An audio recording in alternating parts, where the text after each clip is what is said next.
Hoy es el último programa que hago yo en lo que queda de junio, porque vuelvo en julio y... Para los que me extrañaron, pero en especial para los que no me quieren ni un poco, acá estoy, de vuelta. Julio llegó y avanza incontenible, con mucho calor y mucha guerra mediática contra Cuba. En medio de la inflación, la escasez, los apagones, la crisis de transporte, en fin, lo que todos conocemos. Pero una cosa es la realidad innegable y otra muy distinta a la forma en la que se trata de tergiversar o hiperbolizar esa realidad con fines políticos.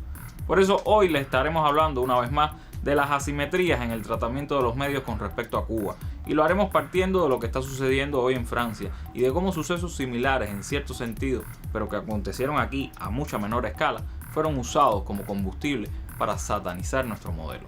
Por si se los olvidó, esto es Con Filo, un espacio para mostrar con todos los matices las noticias, los hechos, las matrices de opinión que circulan en los medios y en las redes sobre la realidad cubana. Vamos a rasgar la costura de la manipulación mediática y adentrarnos en la arista filosa de los acontecimientos.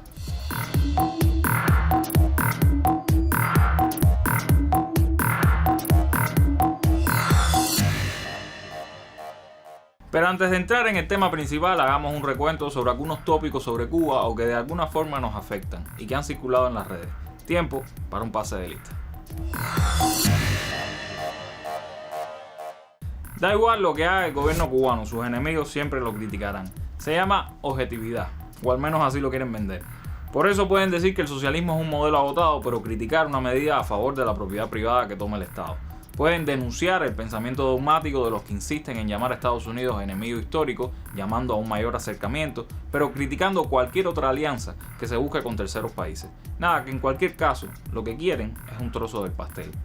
Pero no ha sido la geopolítica o las reformas económicas en Cuba las que han acaparado titulares. No, fue un tiburón azul capturado por pescadores en el malecón habanero lo que se hizo viral. Por supuesto, los de siempre intentaron mostrar esa noticia como síntoma de precariedad o para alarmar a sus lectores. Estas son dos tácticas predilectas en la guerra mediática contra Cuba: potenciar el descontento con las condiciones objetivas de vida a partir de casi cualquier dato y provocar miedo e incertidumbre. La irritación y el temor son aliados indiscutibles de la manipulación, porque tienden a anular el pensamiento crítico. Sin embargo, hay que contrastar fuentes, tratar de llegar a la información verdaderamente objetiva, como la publicada por la página en Facebook Tiburón Proyecto Subacuático, que desmintió varios datos erróneos o deliberadamente falsos. Por ejemplo, los cubanos no pescan tiburones por desesperación y hambruna, es una práctica habitual en muchos países del mundo. No hay nada de alarmante en el hecho de que aparezca un tiburón en la costa, más en esta época del año, y aunque hay especies más peligrosas que otras, nada indica que los tiburones estén más agresivos o atrevidos por estos días. Y por último, Cuba cumple con todos sus compromisos y acuerdos internacionales sobre pesca de tiburones, siendo esta actividad totalmente legal, aunque a futuro puede que sea bueno regularla mejor. Pero sin dudas, lo que más ha acaparado titulares en estos últimos días son las protestas en Francia. Fuego en Lyon por sexta noche consecutiva, y hoy quienes tomaban las calles eran los radicales franceses al grito de pidiendo el fin de los actos violentos hacia sus negocios y hogares. El gobierno ha mantenido un día más el dispositivo especial de 45.000 agentes para acabar con los disturbios en el país. Esto después de un fin de semana en el que los ataques no han cesado. Este domingo unos rebeldes se empotraban este coche en la casa del alcalde de un municipio cercano a París. Las imágenes hablan por sí solas. El pueblo de Cuba está nuevamente en la calle. Y lo sé porque vemos las imágenes a través de las redes sociales. Por eso, quiero que ese pueblo sepa que yo, como su congresista, estoy con ustedes. Les estoy dando ánimo, les estoy dando fuerza. Y por favor, envíenme cualquier imagen que usted pueda ahora sobre lo que está pasando en las calles. Por supuesto, el último video no es reciente, es de hace par de años, cuando el 11 de julio.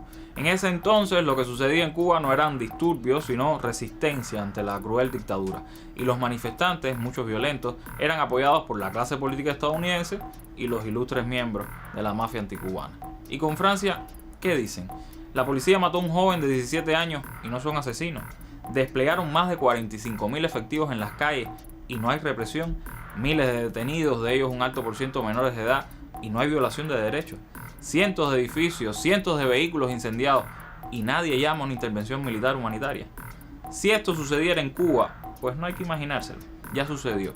Campaña SOS Cuba, peticiones de bombardeos e invasión estadounidense y el uso indiscriminado del tan socorrido término Estado fallido. Pero que sea Gabriela Fernández quien nos hable del uso de esta etiqueta contra nuestro país, una vez más, en La Mira.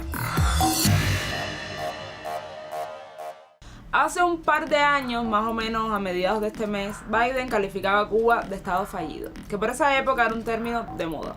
Y siempre queda algún medio vintage intentando reflotar conceptos. Cuba is unfortunately, a failed state in repressing their citizens. There are a number of things that we would consider doing to help the people of Cuba, but it would require a different circumstance or a guarantee that they would not be taken advantage of by the government. Un medio que se dedica a la propaganda contra el gobierno cubano hizo todo un estudio serio con opiniones expertas y fuentes confiables, pero la conclusión fue que Cuba no es un estado fallido. Así que tuvieron que recurrir a fuentes menos estrictas. En la Wikipedia se encontraron con una guía express de 18 puntos que, si se aplica como si fuera una receta, nos daría una mesa buffet de estado fallido. Yo soy de aquí de la ciudad de Tampa.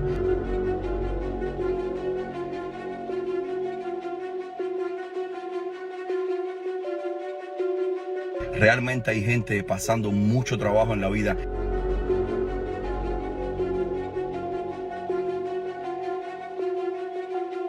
Hay personas pasando necesidad.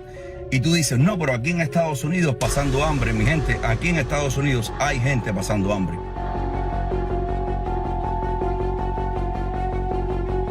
¿Libertad te parece meterse con otros países para fomentar guerras y venderles armas? ¿Libertad de vivir en un país que si no tenés dinero te morís en la calle? Libertad de mercado puede ser, pero ¿qué libertad tiene una persona que no tiene oportunidades? Que no tiene dinero para estudiar o para desarrollarse,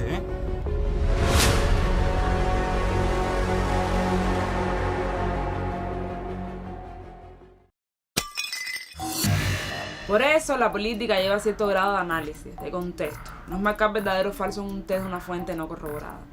Sería interesante terminarles el trabajo y analizar punto por punto los argumentos. Ya hemos hablado de algunos aquí, van desde el fenómeno de la emigración hasta otros tan discutibles como el bajo porcentaje de personas con educación superior. Pero ya le devolví el programa a Michelle, así que iremos analizando en otras oportunidades. Por ahora, nos vemos en La Mira.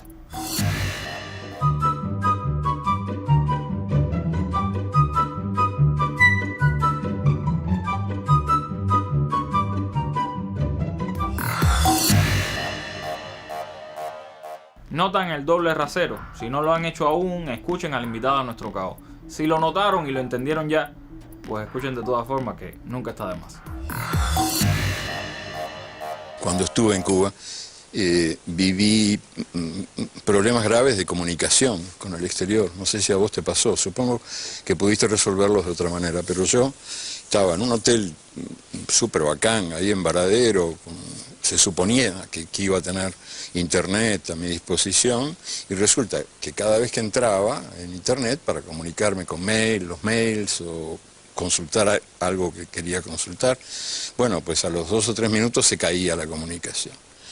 Y yo no lo entendía, ¿por qué? Porque me decían, eso no puede ser, probá de nuevo, inténtalo de nuevo, chico, inténtalo otra vez, bueno, hasta que por fin apareció un cartelito, que fue un acto de sinceridad imperialista muy interesante, que en inglés me decía, "You're trying to enter from a forbidden country", o sea, está usted intentando entrar desde un país prohibido.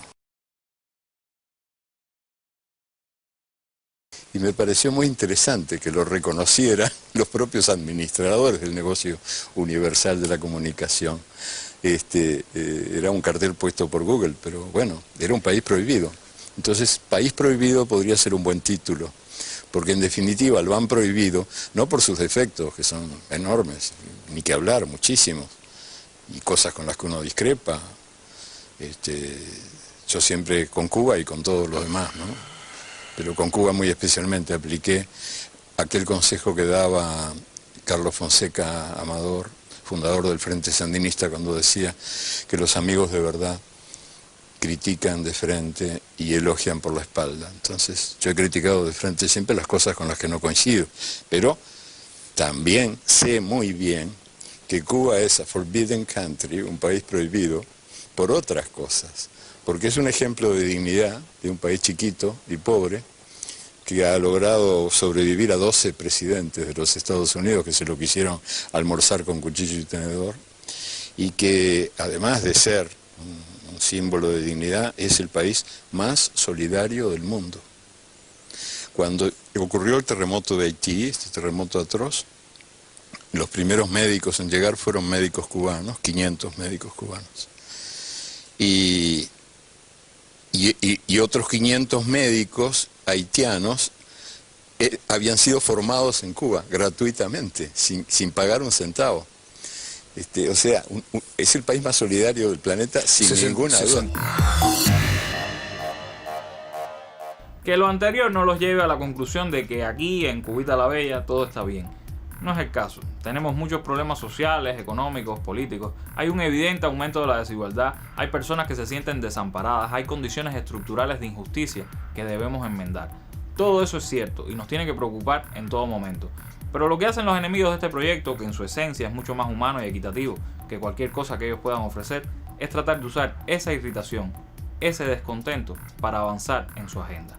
Y para eso se valen también de la artillería mediática, que convierte cualquier hecho en un suceso extraordinario. De ahí que unas horas de protesta en Cuba hace par de años siguen siendo material de estudio y hasta ocupan algún titular. Pero de estas jornadas de manifestaciones y represión en Francia, nadie hablará en pocas semanas, o incluso días. Eso es lo que intentamos denunciar en este programa. Síganos en nuestras redes sociales, comenten en nuestra página de Facebook, en nuestra cuenta de YouTube o en el grupo de Telegram qué les pareció la emisión de hoy. Dejen alguna recomendación, critiquen a los conductores, lo de siempre, lo habitual. Si quieren hacerlo en persona, lléguense este viernes a la Casa de la Amistad porque ya toca Peña y tendremos de invitado a Raúl Torres. En la Peña, además de recordar que en julio se cumplen 70 años del asalto a Cuartel Moncada, estaremos preparando ya algunas acciones por los 200 programas de Confilo. Sí, ya casi llegamos a los 200 programas. ¿Qué se les ocurre que pudiéramos hacer para celebrar? Si tienen alguna idea, pónganle la etiqueta Confilo 200, estaremos pendientes. Y recuerden que regresamos el jueves justo antes de la novela. Hasta entonces, manténganse con filo. Chao.